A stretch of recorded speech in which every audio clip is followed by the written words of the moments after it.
Clasificación B, bajo supervisión de un adulto.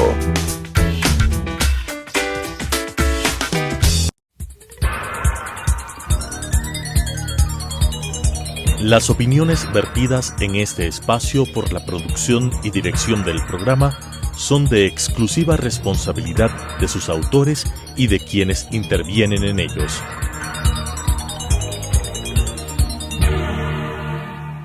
Telesucesos Canal 29 presenta Enfoques, pensamiento libre y crítico. Día a día buscaremos diferentes visiones para la comprensión de la realidad del tercer milenio. Enfoques, un espacio que une noticia, análisis y opinión. Bienvenidos. Gracias por estar con nosotros una semana más aquí en Enfoques. El día de hoy tenemos como invitado al analista económico Roberto Salazar. Él actualmente vive en Chile, está de visita en Ecuador, pero por razón tiene un análisis y una visión de lo que está pasando en la región de Sudamérica. Dos países importantes, dos países hermanos, Ecuador y Chile. ¿Cómo analizar, Roberto, lo que estamos viendo, lo que estamos atravesando, cuando vemos que Chile está en este momento con una asamblea constituyente? ¿Cómo mirar las relaciones y las proyecciones de Ecuador y de Chile al momento actual? Gracias, qué gusto siempre volver a la casa contigo y con ustedes, con Telesucesos. Bueno, la verdad es que estamos mirando un proceso que tiene sus parecidos con el que vivimos en Ecuador y bueno, hay mucho nerviosismo en Chile sobre lo que puede deparar el proceso de la convención constituyente, como se le llama ya.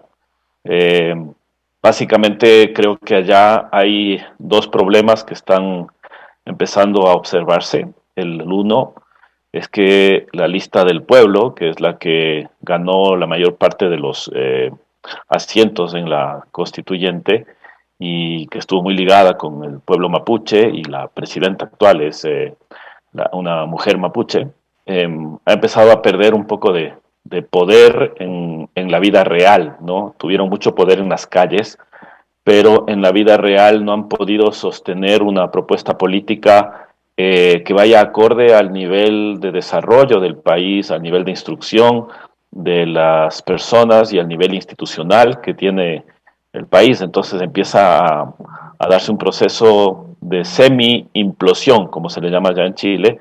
10 de los asambleístas de la Convención Constituyente y de la Lista del Pueblo han dejado esas filas debido a que no se sienten representados por una línea que, más que construir efectivamente una constitución para dejar atrás la constitución que tiene su origen en la dictadura de los años 80, ha estado más bien concentrada en cambiar un modelo que en realidad no parecería que es lo que las mayorías quieren, ¿no? En Chile hay a diferencia de lo de Ecuador, un proceso de votación de la población, no solamente a la entrada, sino a la salida. A la entrada ganaron con el 80%, parecido a lo que pasó en Ecuador, pero a la salida parecería que el tema está quedándose en veremos. Eso lo muestra, por ejemplo, el hecho de que la Lista del Pueblo trató de sacar un candidato a presidente. Tenemos elecciones en Chile ahora en octubre, y no lograron inscribirlo, no tuvieron las firmas. Entonces, bueno, es como que la gente quería, sí, efectivamente, un cambio constitucional, pero no necesariamente quería un cambio del modelo, ¿no? Es decir, hay una serie de temas, una cosa cambia la constitución y otro el modelo, lo cual involucra también el modelo económico y otro tipo de cosas. Ahora, Roberto, al estar cerca de una elección en Chile, elección general para elegir presidente de la República, ¿con qué normas juega? Porque si está en un proceso de reforma constitucional, ¿cómo va a ser la elección cuando están en pleno proceso de cambiar el marco normativo de este hermano país? A ver, bueno, la gran diferencia con lo que pasó acá en Ecuador es que durante todo el proceso constitucional, el presidente electo y en funciones es un presidente que, si bien ha acordado, digamos, con las fuerzas políticas ir hacia este proceso, no necesariamente está en favor de impulsarlo. No fue su propuesta inicial, no fue parte de su programa de gobierno, ¿no? Él se vio obligado luego de las revueltas del 2019 claro, y 2020, ¿no? Fue un acuerdo de todas las fuerzas políticas constituidas para reaccionar a un estallido social que quemó casi el 80% de las estaciones de metro de Santiago, amén de supermercados, etcétera, que todos lo vimos. Pero bueno, finalmente Chile ahora ha retomado bastante la normalidad. De hecho, todas las estaciones del metro en menos de un año están reconstruidas y operativas, ¿no? Yo hacía un artículo hace poco mirando la diferencia entre nuestros países y acá, por ejemplo, tenemos un metro en Quito que no está operando y bueno, ya se están cobrando las tarifas, acá se está pensando en ponerlas en cero.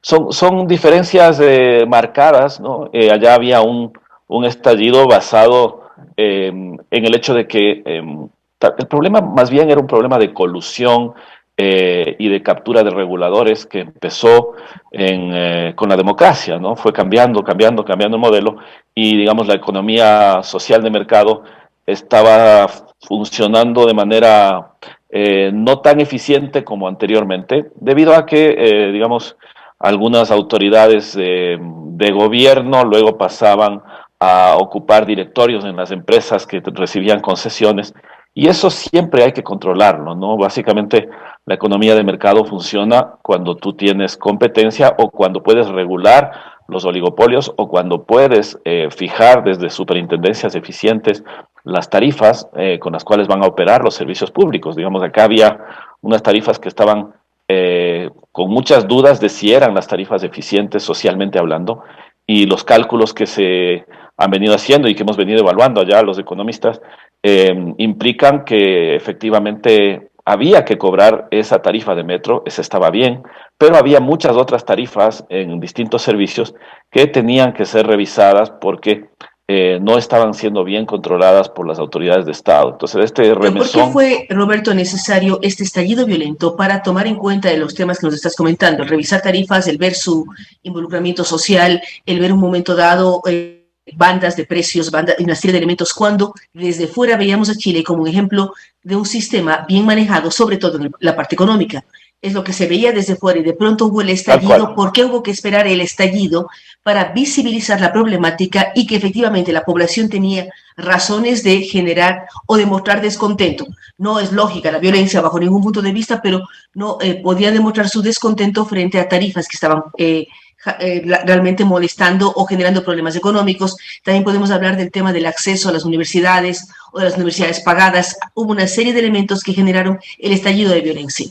Sí, básicamente la población, por ejemplo, ha castigado muy fuerte a los políticos allá en Chile, ¿no? Un proceso muy parecido al que tuvimos en Ecuador cuando se dio la Revolución Ciudadana, recordemos que se vayan todos, ¿no es cierto?, la partidocracia, todo aquello que en Ecuador tenía su forma y que, bueno, fue destruida durante los 15 años pasados, ¿no? Porque son 15 desde que Rafael Correa asumió en el Ministerio de Economía y Finanzas y empezó a desmontar todos los esquemas de ahorros, etcétera, y luego vengo el gobierno y luego, digamos, la sucesión como parte del partido que llegó al gobierno, digamos, Alianza País.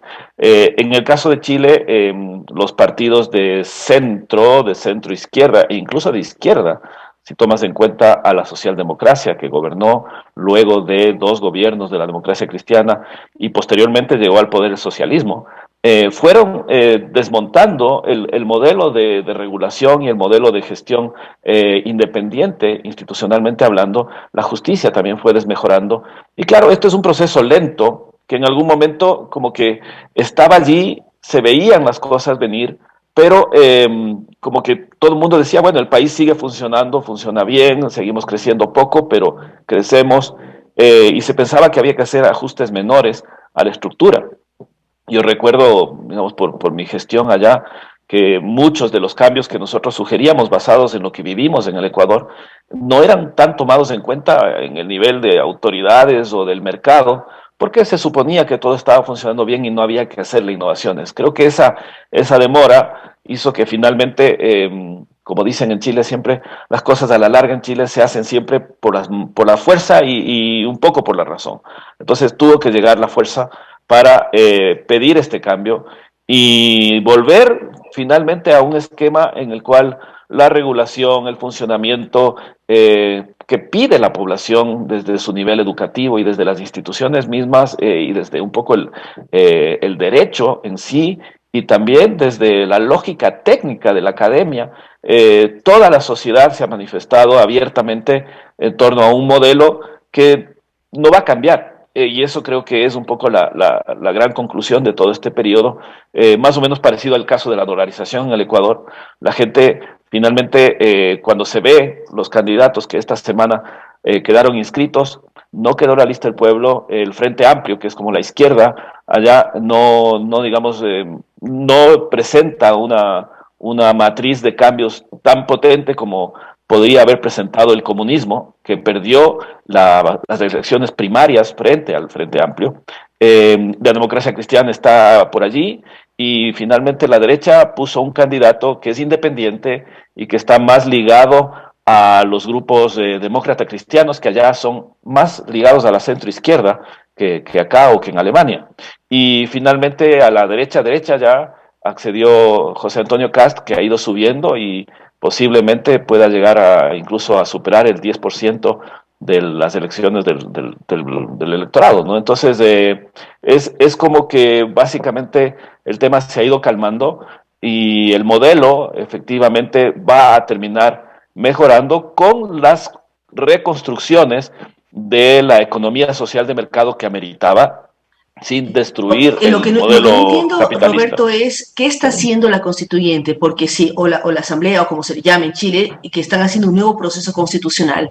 ¿Qué está haciendo? Porque si el modelo en teoría se va a mantener, se va a mejorar, ¿cuál es el papel y qué tipo de reformas va a entregar al final del día la asamblea liderada por esta joven mapuche?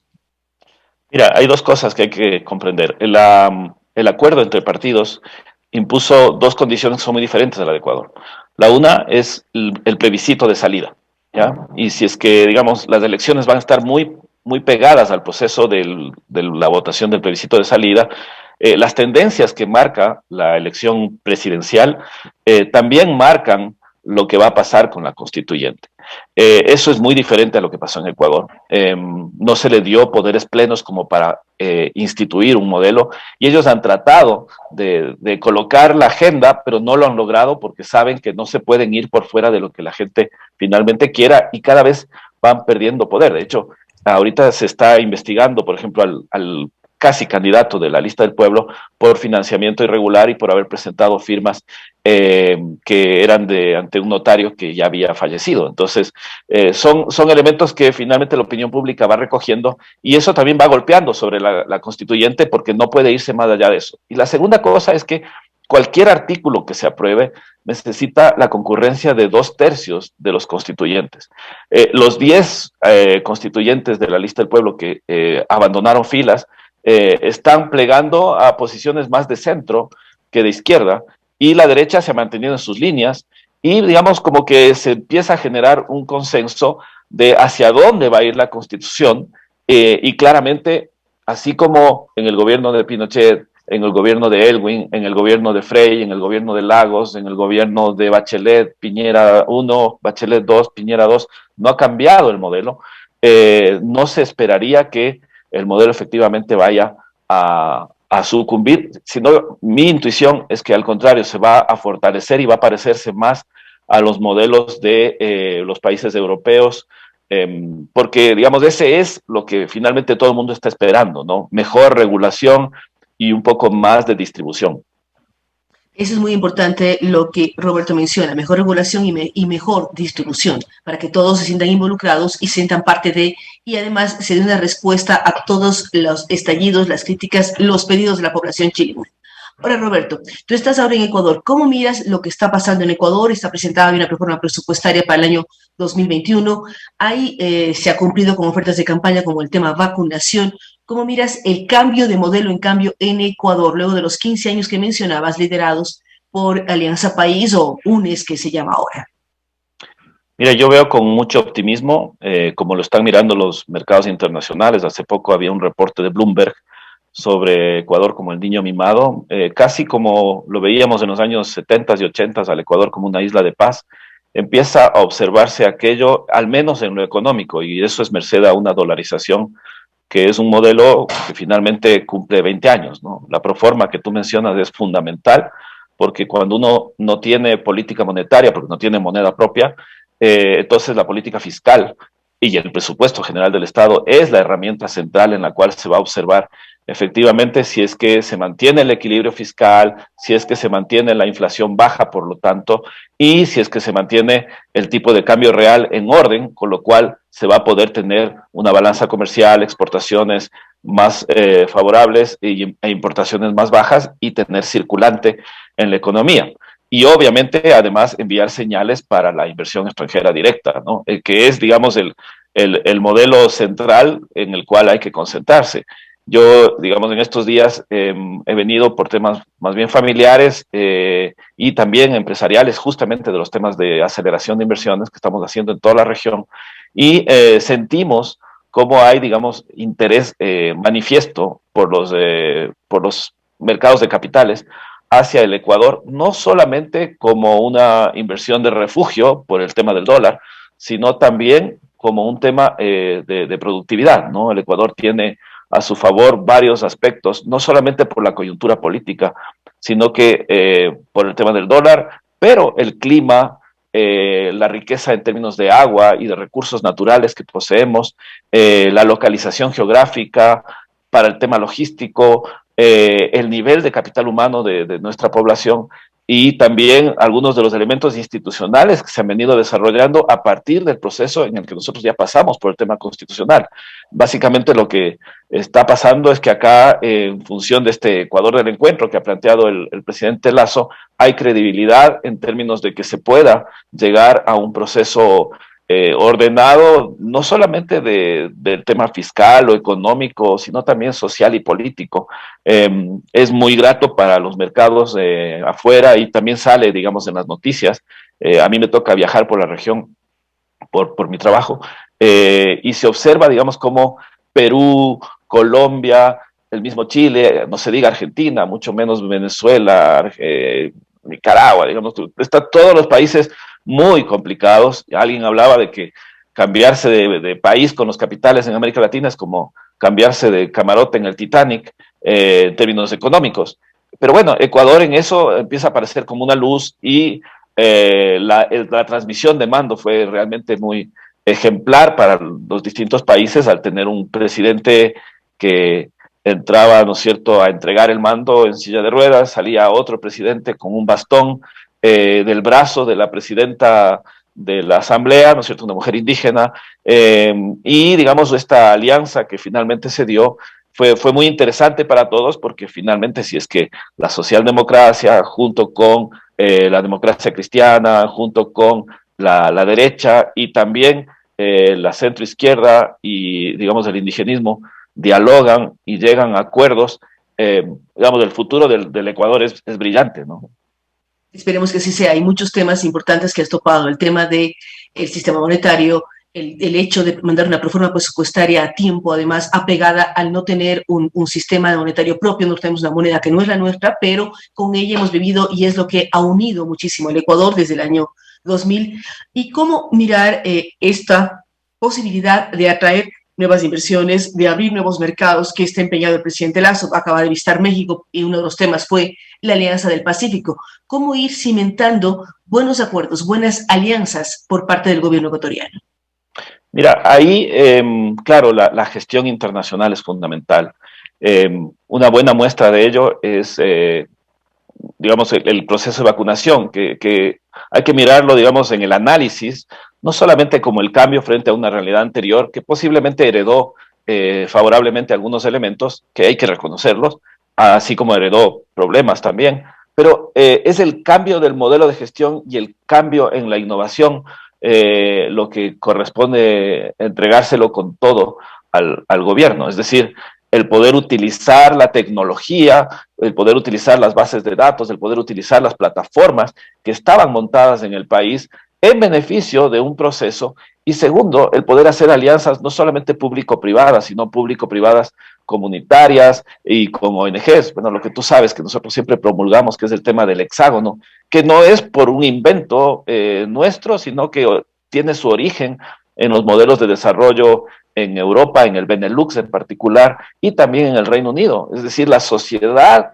nosotros la reflejamos como un hexágono en nuestros análisis. En Holanda se habla de un pentágono en el cual está no solamente el Estado, el mercado y las comunidades, sino también los clubes y las redes. como elementos que hacen la economía y la sociedad y la política. En el caso del Ecuador, vemos el proceso de vacunación casi nítidamente como un proceso hexagonal, sin querer decirlo, ¿te fijas? Porque está el sector público, está el sector privado, se involucraron organizaciones de la sociedad civil, las fundaciones de las empresas, se involucró la comunidad en sí misma, se involucraron los medios, la academia directamente, y los organismos internacionales, porque el Ecuador tuvo un agenciamiento de todos estos elementos muy potente. Entonces, cuando un gobierno, en lugar de concentrar en el Estado lo público, concentra lo público en todas las instituciones que sirven a lo público, que también son el mercado, que también son las ONGs, y empieza a llevar adelante esto sin desmedrar, digamos, o sin desmembrar a las ONGs, sin desmembrar a la academia, sin empezar a capturar en el Estado el poder y las decisiones, sino más bien empezar a cooperar y a dialogar en la práctica. Vemos un proceso de vacunación que es recogido en análisis del Banco Mundial como un proceso ejemplar. ¿Por qué? Para el mundo, ¿no? ¿Por qué? Porque finalmente lo que hace es activar todas las células de la sociedad, todas las instituciones, todos los liderazgos en torno a un bien común, a un fin público. Y eso finalmente es lo que siempre esperamos del Estado en su rol subsidiario. No es un rol, digamos, mandante, ¿no es cierto?, sino mandatario. El mandante es la sociedad, y la sociedad muchas veces se manda sola en sus instituciones, y alguien tiene que coordinar, orquestar y llevar el liderazgo máximo, por supuesto. Y cuando eso pasa, pasan estos milagros que no son los que vemos, por ejemplo, en Perú, donde hemos analizado con los colegas el proceso de vacunación, y tiene muchísimos retos justamente porque las instituciones del Estado tratan de ejercer su competencia de manera exclusiva y excluyente. Entonces, en el caso del Ecuador, eso te hace ver que tú finalmente vas a poder operar no solamente en estos procesos que finalmente son de inversión pública, porque una vacunación y una prevención en salud es una inversión pública que permite que empiece a activarse la economía, que empiece a poder circular la gente. Es una articulación de todos los sectores, o sea, es una articulación global. Tú hablas del hexágono, uno puede hablar de economía circular, hay diferentes análisis. O los cross-sector partnerships, ¿no? Exacto. Todos están activados, academia, sociedad civil, población, porque es así, la población civil y todo lo que siempre se habla de las instituciones de la sociedad civil están activadas por el tema vacunación, que esperamos que continúe. Muchísimas gracias a Roberto solamente Salazar. Un mensaje ahí, si puedo. Cuando el presidente Lasso dijo que él, digamos, tenía el mejor pueblo junto a él, esto es verdad, y tenemos que estar muy orgullosos los ecuatorianos de lo que tenemos. Se lo dice alguien de Quito, ecuatoriano, que realmente vive afuera y que vive, y me ha tocado trabajar por todo el mundo en este tiempo, y realmente lo que tenemos nosotros es oro en polvo. Entonces hay que luchar contra todos los retos que tenemos, contra todo el tema del narco, de la violencia, pero eso va a ser natural, porque en realidad el rato que nosotros, desde las comunidades, desde la gente, desde los medios, hagamos lo que estamos haciendo, el Ecuador va a irse para adelante. Muchísimas gracias a Roberto Salazar. Él es muy claro al contarnos lo que está pasando en Chile, lo que ha pasado en esta Asamblea Constituyente, que tiene otra denominación en Chile, pero vemos las fuerzas, un poco lo que él dice. Una cosa es el reclamo en la calle, otra cosa es poner ya a trabajar dentro de una asamblea, de un cuerpo constituido, y vamos a mirar qué ocurre. Ni siquiera se han logrado inscribir en ciertos candidatos para las elecciones. Las elecciones en Chile son cerca, nos interesa muchísimo lo que pasa en Chile porque también involucra a la región, vivimos en un mundo globalizado y lo que pasa en uno u otro país nos interesa de manera especial cuando se habla sobre todo de Chile. Y por otro lado, él habla de lo que está ocurriendo en Ecuador. Él es muy positivo cuando habla de una alianza gigantesca como país para vacunación, donde sí está gobierno o sí está ministerio, pero está academia, está ONGs, está empresa privada, está toda la población involucrándose, que esperamos que este modelo continúe adelante y logremos ir cerrando brechas en el país. El problema más grave del país ahora es desempleo e inseguridad, así es que todos debemos trabajar para sacar adelante. Gracias nuevamente a Roberto Salazar y a ustedes que semana a semana nos acompañan aquí en Enfoques. Nos vemos en una semana más. Las opiniones vertidas en este espacio por la producción y dirección del programa son de exclusiva responsabilidad de sus autores y de quienes intervienen en ellos.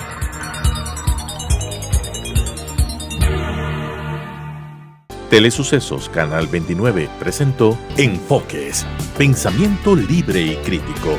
Día a día buscaremos diferentes visiones para la comprensión de la realidad del tercer milenio. Enfoques, un espacio que une noticia, análisis y opinión.